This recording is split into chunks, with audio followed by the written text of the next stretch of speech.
నమస్తే మిత్రులారా, నేను మీ జోకా విజయ్ కుమార్ అడ్వకేట్ కాకినాడ. ఈరోజు ఒక మంచి విషయంతో మీ దగ్గరికి వద్దాం అనుకుంటున్నాను. అదేంటంటే వెహికల్ ఫైనాన్స్, దాని సీజింగ్ విధానం, దానికి ఏ రకమైన జాగ్రత్తలు తీసుకోవాలన్న విషయం మీతో చర్చించుకుందాం అని చెప్పేసి మీ దగ్గరికి వస్తున్నాను.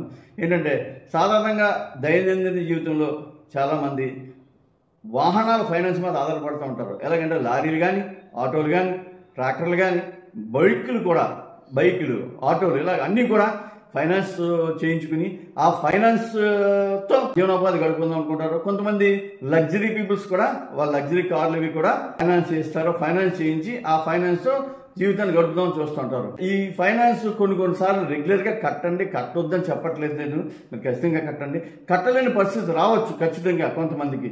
ఒక నెల 2 నెలలు అవుతారు, 3వ నెలలు వచ్చేటికి ఫైనాన్స్ సీజ్ చేసి రైట్ వాళ్ళకి మనం ఇచ్చేస్తాం. ఎందుకంటే ముందు డాక్యుమెంట్స్ మీద మనం చూసుకోకుండా సంతకాలు పెట్టేస్తాం. అందులో వాళ్ళు ఏం చేస్తారంటే ఇలా సీజింగ్ రేట్ తీసుకుంటారు.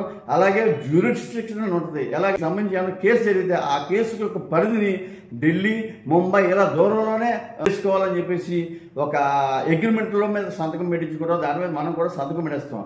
ఇదేమవుతుందంటే ఈ వెహికల్ సీజ్ చేసేటప్పుడు పొరపాటు మీరు కట్టలేకపోతే మీరు తీసుకోవాల్సిన జాగ్రత్తలు ఏంటంటే మొదటగా సీజింగ్ లెటర్ తీసుకోవాలి వాళ్ళ దగ్గర. వాళ్ళు సీజ్ చేసేటప్పుడు ఖచ్చితంగా మీ దగ్గర నుంచి ఎక్కడ ఏ స్థితిలో బండి ఏ కండిషన్లో ఉందని సీజింగ్ లెటర్, వాళ్ళతో ఉన్న ఫోటోలు, ఆ బండి ఫోటోలు కూడా తీసుకోవాలి.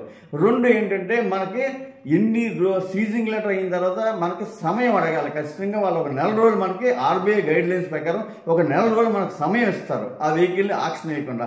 ఆ సమయం కూడా మనం ఒక అవసరం ఏదో ఒక లాయర్తో మనం ఒక నోటీస్ ఇప్పించి వెహికల్ వాల్యుయేషన్, మన ప్రైవేట్ వాల్యుయేషన్ కూడా వేయించుకుని అప్పుడు ఆ వెహికల్ ఆక్షన్ ఇస్తారు. ఆక్షన్ డేట్ ఇచ్చినప్పుడు మనం ఆ ఆక్షన్లో పార్టిసిపేట్ చేయాలి. పార్టిసిపేట్ చేస్తే ఆ వెహికల్ ఎంతకి వెళ్తుంది, మనం వాళ్ళకి బాకీ ఎంత, తిరిగి మనం వాళ్ళకి కట్టవలసింది ఎంత అనే విషయాలు కూడా అందులో క్లియర్గా ఉంటాయి. సో వీళ్ళు వేసే కేసులు ఉంటాయి. ఈ వెహికల్ సీజ్ చేసిన తర్వాత కొన్ని సందర్భాలు ఏం చేస్తారంటే మనం వెళ్ళకపోతే 25 లక్షల వెహికల్ కూడా 5 లక్షలకి 6 లక్షలకి అమ్మేసి మిగిలిన డబ్బు అంతా కూడా మనం కట్టమని తిరిగి మన నోటీసులు పంపించి ఆ ముంబైలోనో ఢిల్లీలోనో లేకపోతే ఇలా అక్కడక్కడ ప్లేస్లో కేసులు వేస్తూ ఉంటారు. ఆ కేసులు మనం తిరగలేం, మన ఆస్తులు కరిగిపోతాయి.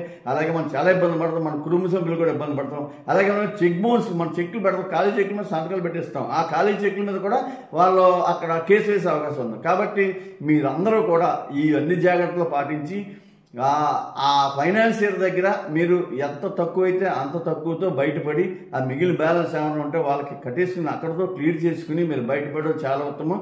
ఇది ఎవరికంటే కట్టలేకుండా ఉన్న ఫైనాన్స్ బాకీస్ కోసం నేను చెప్తున్నాను. ఉంటాను. నమస్తే.